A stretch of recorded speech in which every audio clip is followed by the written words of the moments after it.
My name is Michael Sedlacek. It's spelled Michaelsedlacek. I'm the captain of community risk reduction for Madison Fire and Rescue. Okay.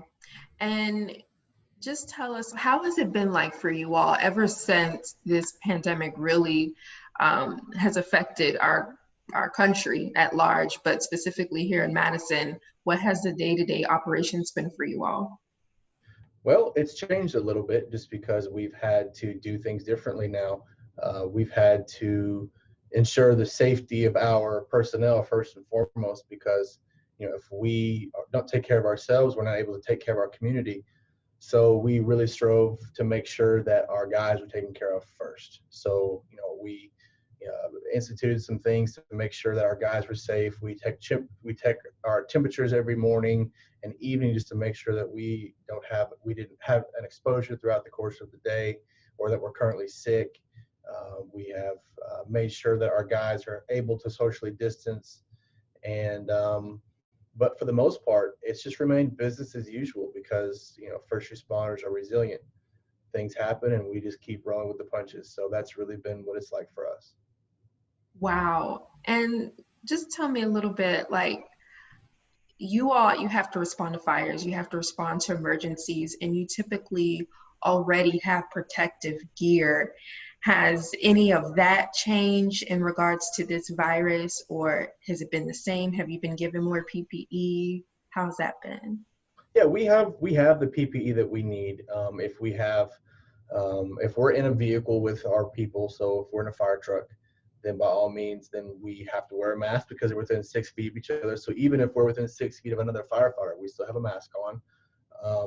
And then if we go out in public, we have a mask on. If we go into someone's home, we still put a mask on, because we still don't know. So we have our gloves and our gowns and our masks and everything that we need. Okay. And just to, I'm sorry, go ahead. But I was gonna say, when it comes to fires, we still act as we need to, because if it's time to go into a fire, we've got to do our job, and our job is to protect our citizens. So then, regardless of the risk, because that's one thing that we accept, and regardless of the risk, we still do our jobs regardless. So, right, as you said, resiliency. And just to confirm, as far as gear, none of that has really changed, right? Because you all are always suited and booted pretty much. Yeah, if there's a fire situation, then we still have all of our standard gear. That has not changed. The fire scene has not changed for us at all. But on the medical side, being that Madison Fire and Rescue is an advanced life support agency in Madison County, we then are in homes all the time, administering care to our patients when they need us. So that has changed a little bit, as I mentioned, where we have the masks and the gloves now. We always wear gloves. That's just part of our protective equipment that we wear on every medical call, regardless of who the individual is. But the masks are a new thing, as well as there are times where we have to wear an N95, or where we have to put on a pair of safety glasses to protect our eyes. Those kind of things change according to the situation. But if we're just entering a standard home, even for a basic call, we're still wearing a surgical mask. Wow. And there's been so many, I guess you would say, ways in which people have to sanitize. Of course, it's always been washing your hands, but do you all feel when you enter those environments that you have to like clean your gear constantly a little bit more than you often would, or what would that be like for you all?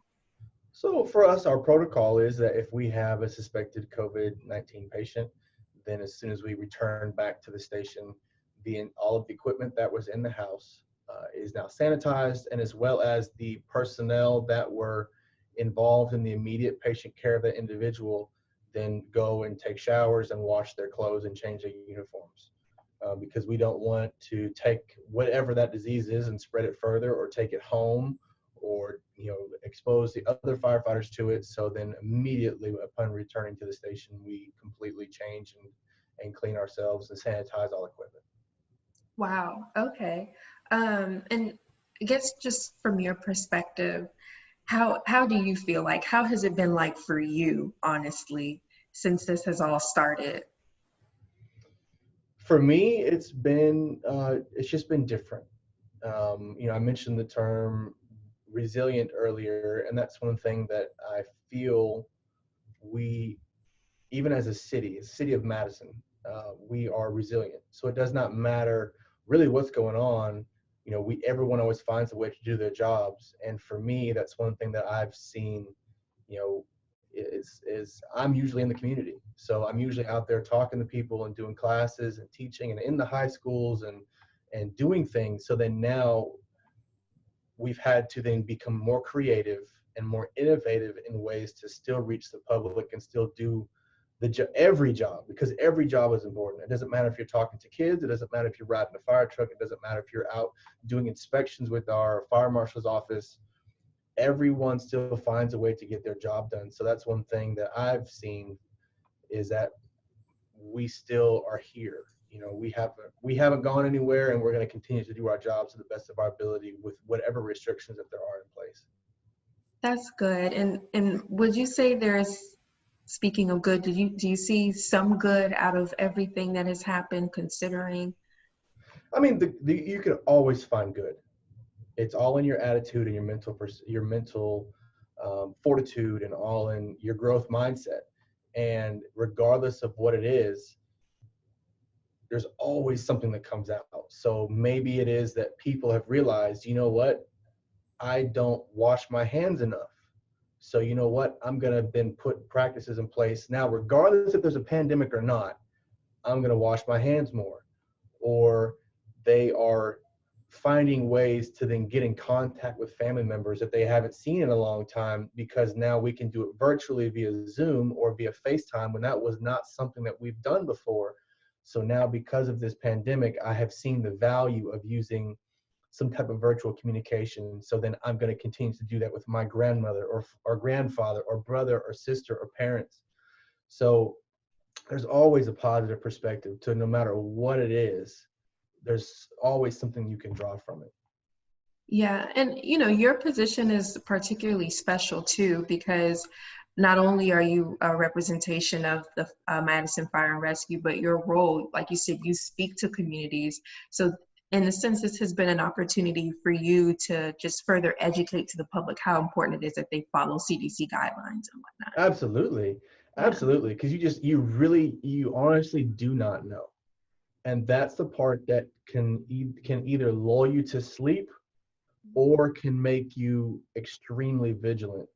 And so if you are following what the CDC guidelines are and making sure that you're just keeping your social distance, doesn't mean that you can't see your friends or that you can't do things, but as long as we still follow those guidelines and we're trying to act in the best interest of everyone, because we know we have certain at-risk populations, and you really don't know who was trying to, if one of your friends was caring for their mother, and then you had gotten an exposure that you didn't know of, and then because of that exposure, then your friend's mother ends up dying from this disease.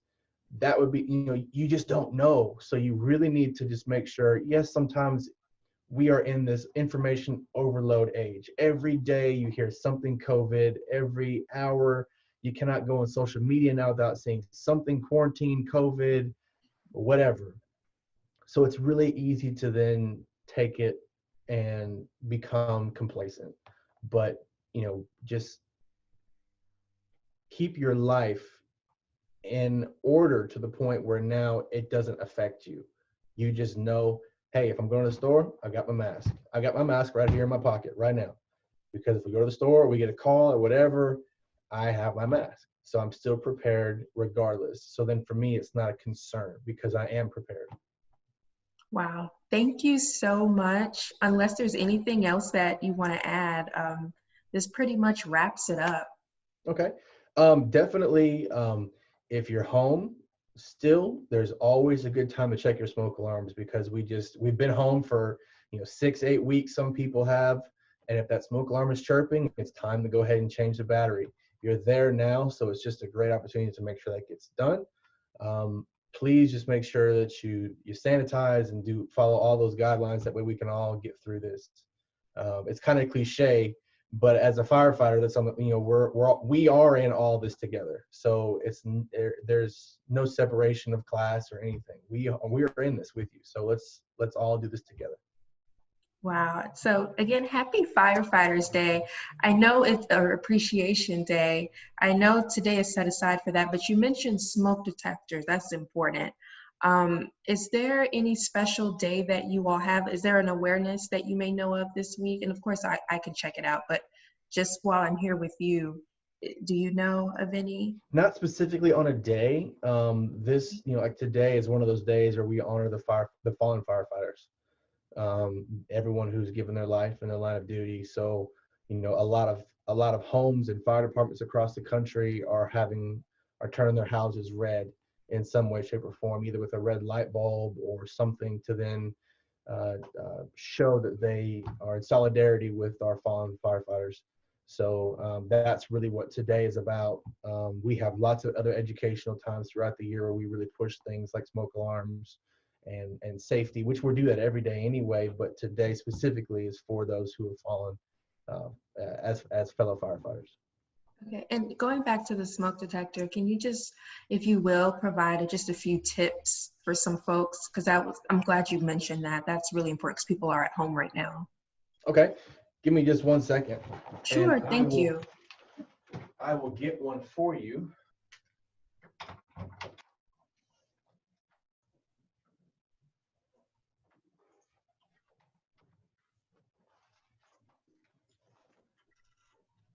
So some tips on smoke alarms are to make sure, first off, that you have them. If you don't, and you live within the city of Madison, even or anywhere near Madison, just give us a call. And if it's not within the city, we'll make sure we can find someone that can come put them in for you, or you can contact the Red Cross. They also will come out and put smoke alarms in for you for free. But you want a smoke alarm that has a 10-year lithium battery. We've all been in someone's house, maybe our grandmother's house or grandparents' house, where that smoke alarm was always chirping and she could never figure out where it was coming from. That smoke alarm is trying to tell you that the battery is going dead and it's time to change the battery. So it's letting you know that. We all wish that our TV remotes did that. They would start chirping at us when they were starting to go dead, right? So make sure that if you have to replace them, that you get a 10-year sealed battery so that this smoke alarm here the battery will not go out for 10 years. So that way you never have to worry about changing it. You do need to test it on the front. There is a test button that we test. We just push once a month just to make sure it's working. And it also has a hush feature as well, because we all get accustomed to doing something like this. When we're in the kitchen, it goes off and we'll get our piece of paper and we'll start fanning right below the smoke alarm to then get it to be quiet because it's working our nerves, the baby's asleep or something. So that hush button on the front is something that's very, very valuable, because now you can just go up and push the hush button and then now it will actually be quiet. So we don't want them too close to the kitchen, because then of course, just cooking a normal day, it might set it off. So then, you don't want them too close. You want one inside of every bedroom as well as outside of every sleeping area. That way it can wake us up in our sleep.